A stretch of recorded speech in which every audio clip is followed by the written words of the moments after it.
Pojďte se s námi podívat do olomoucké sociální firmy Sophis Office, kde se sešli Lenka, Jitka, Ondra a Karel a společně pracují na tom, aby pomohli nezaměstnaným lépe se uplatnit na trhu práce.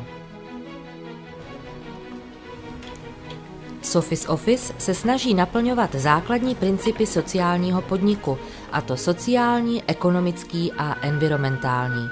Zaměstnává tedy lidi se zdravotním znevýhodněním, se kterým postupně buduje dlouhodobě udržitelné podnikání na místním trhu se snahou o uplatňování participace, demokratického rozhodování a odpovědného zacházení k životnímu prostředí.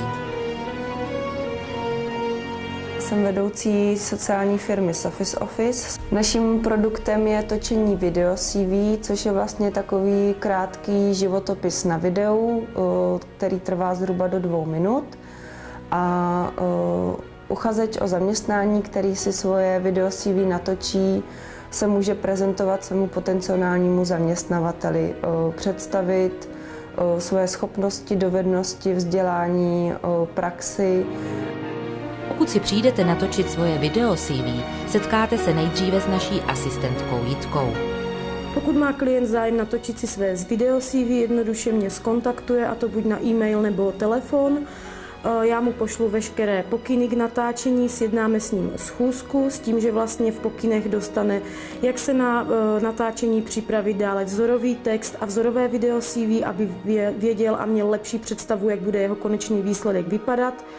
A posléze se dostaví vlastně na sjednanou schůzku a na sjednaný čas k nám do studia, kde už probíhá samotné natáčení.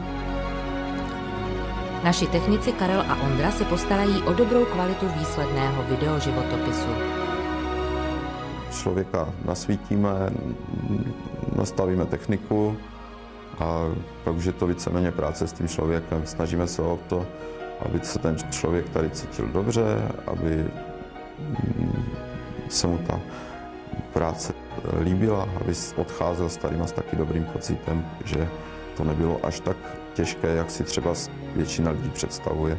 A většina lidí opravdu odchází s tím, že to tak těžké nebylo. A to někdy fajn prostě s těma lidma. Obohacuje to ty lidi, protože mají novou zkušenost. A obohacuje to taky nás, protože máme taky novou zkušenost. Pracovat se střihovým programem jsem neuměl, ale naučil jsem se to. Práce se střihovým programem mě baví, protože mám sklony vyhledávat tvůrčí práci a každý člověk je jiný a o to je to zajímavější. Jak probíhá natáčení video CV? V první řadě chci říct, že je to moc příjemná zkušenost. Myslela jsem, že to bude mnohem horší, protože nemám vůbec žádnou zkušenost s tím stát před kamerou nebo takhle mluvit, někdy se i stydím třeba před cizími lidmi, ale to prostředí je tady komorní a všichni mi vycházeli vstříc. Ve výsledku to bylo mnohem lepší, než jsem očekával.